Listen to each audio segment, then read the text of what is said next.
Hello, everybody. So something that's important to think about when you're starting to make a sparkle burst or impact flare is what the source of that impact flare is and what the style of your game is. There are so many different ways that you can paint impact flares, and today I'm going to be focusing on one that's a little bit of a combination of realistic and stylized. But it's always important to think about the story behind the sparkle. Or if you are in need of a sparkle and don't necessarily have a story prepared for it, what you can do is think about what kind of sparkle would be most helpful or most versatile for your project. Alright, so we're going to dive right into this. Let's go ahead and create a new file. I'm going to keep mine 512 by 512 as far as image size goes, because I don't really, at this moment in time, have a specific idea of what size my flare is going to be on screen. So 512 by 512 seems decent. I'm not planning on making a giant screen-wide flare, so yeah, that should work. Background color is already black, so we can go ahead and click Create. All right. There are a few ways that you can approach painting impact flares, and I'm going to be creating a flare today that's, I wouldn't say realistic, but not necessarily stylized either. It's kind of a mixture of the two. So what I'm going to do is start out with the airbrush tool, and as you can see, I have black selected. I can press X on my keyboard and it will swap those two colors. So I want to paint with white. And I'm going to start out with just a little glow guy like this. What I'm going to do from here is add another layer. I'm going to size down my airbrush tool. And what I'm going to do is take this airbrush tool and press V to activate the line tool. And I'm just going to drag some lines from relatively close to the edges of the texture here towards the center of this glow. So press V to activate the line tool. And then I start with light brush pressure, and then as I go, I get a little heavier so that there's this nice fade from dim to bright or less opaque to opaque. And I'm just kind of going to randomly do this. The awesome part about making textures for effects is that randomness is your friend. Randomness and variety is super good to have in basically any texture that you make. And as you can see, I'm going back over a couple of these that I feel like are too dim. Some of them are shorter, some of them longer. It just sort of depends on feeling of variety. Like, I definitely don't want the flare to have equal arms on each side, for lack of a better term, because right now this sort of looks like a stick person with the head up here and the arms and legs splayed out. But I want the flare to be compositionally interesting. And in order for that to be possible, I need to have some randomness in how these bits of the flare are laid out.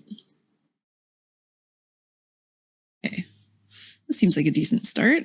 So what I can do from here is take the airbrush tool, press E, and then I'm actually going to size it down and start erasing away either along the edge of the brush strokes that I made or towards the center to get some spikier looking rays, some spikier looking lines. Could also just paint on the outsides of the brush strokes that I made before so that I can make these little ray spikes.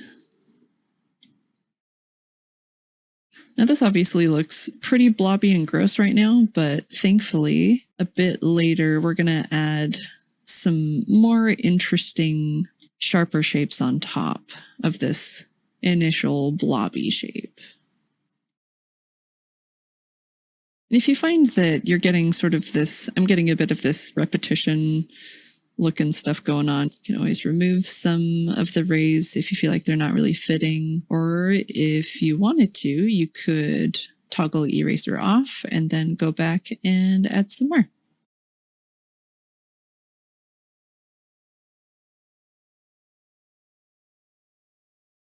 A lot of the time that I spend painting textures, I'm listening to music or podcast or something like that. So it's funny, I'm not really used to talking while texture painting. It's certainly a skill because I feel like the texture painting itself takes focus and talking also takes focus. So just an interesting observation, I guess.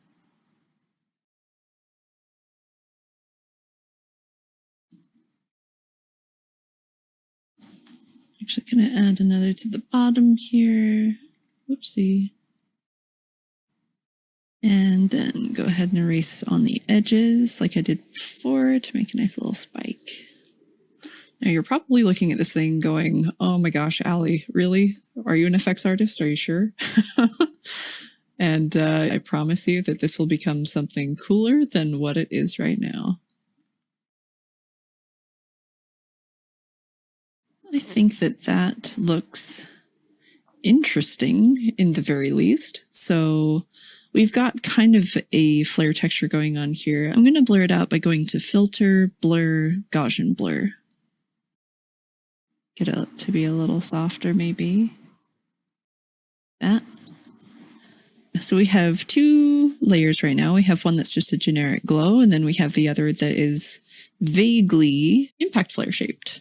What I'm going to do now is get a sharper edged brush. I'm going to go with this brush here, the basic 5 size brush. And this brush is way harder edged than what I was using before. I'm going to go ahead and make a new layer as well so that I'm not affecting the previous work that I've done.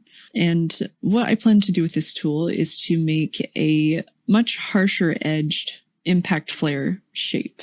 But I'm going to follow sort of these guidelines that I've given myself for where the rays should go. So using the line tool again, I'm going to start with light pressure and towards the center, use harder pressure. You can go over it a couple of times with the line tool if you're not really getting the thickness of line that you want. One important thing to keep in mind with this is that you want to bring your brush back to a central point on your texture. You can use the grid. Oh dear. I'm going to change my spacing really quick. There we go. You can use the grid to help you with this if you want, but I usually just eyeball it. You can always size up your brush or size it down too if you find that, generally speaking, the lines that you're getting are too thin or too thick. Brush pressure is your friend. You can get some really cool pressure changes or brush size changes with brush pressure. I'm going to mention variety again really quickly. So as you can see, these sharp spiky shapes that I'm making, I'm definitely varying up the length and also the thickness of them. And that's very, very important to keep the texture looking interesting. You don't want all of the different spikes to be the same length or thickness because your eye will get bored with that really quick. Or at least mine will. I don't know about you guys.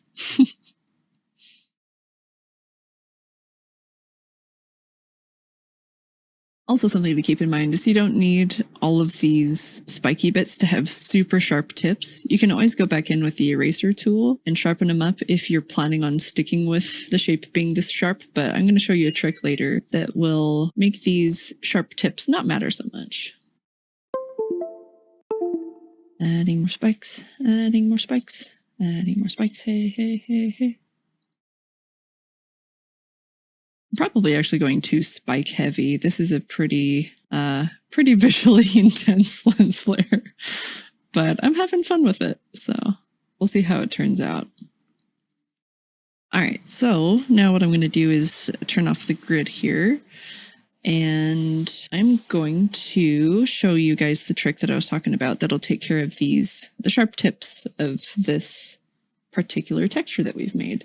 So if you go up to filter, there is this start GMIC QT, which I actually don't know what that stands for. I'm actually going to move my texture over to the side here so that I can have this GMIC QT filter open and be able to look at my texture at the same time, because the preview window here only shows you the layer that you have selected. And obviously I have this super sharp, bright texture selected.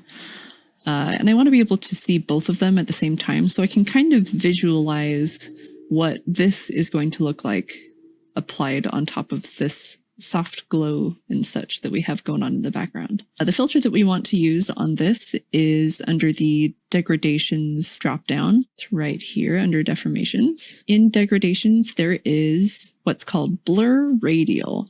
And what this does is it takes your texture and it makes it look like you're going into warp space. It softens up the edges of the texture. It makes it look like you're zooming towards the center of the texture. We can alter how much it's affecting the texture right up here using amplitude. So the lower the amplitude, the less it's affecting the texture. The higher the amplitude, the more it's affecting the texture. You can see it can get pretty crazy. So I'm going to go with a value that sort of keeps the center intact, but also fuzzies up these spiky edges. So right around 6, I think, 6-ish, and press apply. And as you can see, it has made our flare texture extend way beyond the bounds that we want it to. So we can go in and we can edit this with the airbrush tool again. So grab your airbrush tool. Mine is already in eraser mode, but if it's not, you can press E. And what we're going to do here is paint along the edges of the rays. And what this does is it makes the rays shorter without having a blunt cutoff like this. So it keeps that nice soft spike, but also shortens the ray up so that it's not extending so far beyond where we want it to be. You could also undo the filter and try again with less amplitude. That would help solve this issue for sure. But I really like the softness that this has given to the rays, so I'm just going to go ahead and edit by erasing.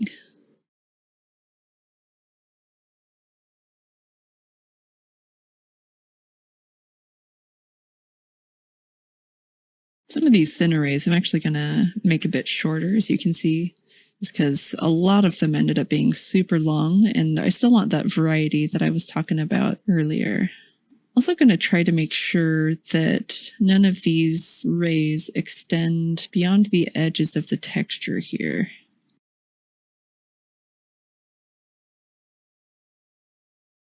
All right. While I generally really like this shape, I think that these rays are still a bit too sharp. So I'm actually going to try to go to Filter, Blur, Gaussian Blur. And okay, this actually softens them up too much. So I kind of want a combination of the two. So what I'm going to do is duplicate this super harsh edge texture I've got going on and hide the uppermost one so that I can work with the one that was underneath. Go back to Filter, Blur, Gaussian Blur, and I'm going to bump this up to, let's say, 16. Here we go. Okay, and now what I'm going to do is I'm going to make sure I'm still on that under layer. Make sure that I have the eraser selected. I'm going to make sure that the fuzzy glow that I just added with the Gaussian blur is more towards the center of the texture than towards the edges here. Yeah, I think that's looking pretty good. And I actually want a bit more like glow towards the center. So I'm going to go back to our glow here. Paint a little more glow in general towards the center. It oddly looks dark in these little cracks here. Okay, so instead of adding the glow there, what I'm going to do is go down to the cotton swab brush, which works pretty similarly to the smudge tool in Photoshop. It's the closest thing that I found to it, at least. And so what this does is it smudges instead of paints. So if I'm just giving a quick example. If I'm just like drawing on here, it's smudging whatever I'm touching rather than painting a new color on there. So what I'm going to do is I'm actually going to start drawing from the center of the flare here, go out just slightly in the crevices so that the center is a little bit softer. And we'll see, I might end up not liking the way that this looks, but it's always good to try to play around with things, try it out, see if you end up liking the result. What if I rotate the... Actually looks pretty cool. I was expecting it to get too noisy. I think if I blur it a bit more, it might help. Blur, blur, blur.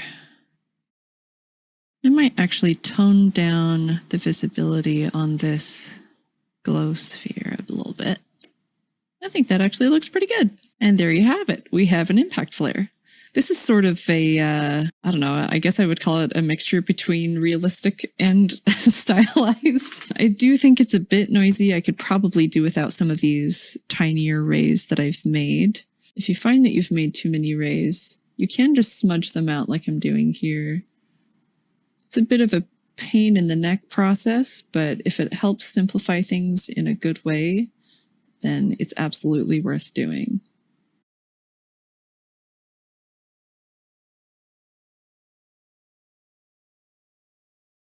And I think I'm actually going to go to that blurred layer that we have underneath and erase a bit of the complexity under there as well. Just because as much as I like the extra like soft rays that it's giving me, I think that it is a bit much in some places, especially over here. I might actually try to get rid of this guy. Or not get rid of him, yeah, just maybe make him shorter like that.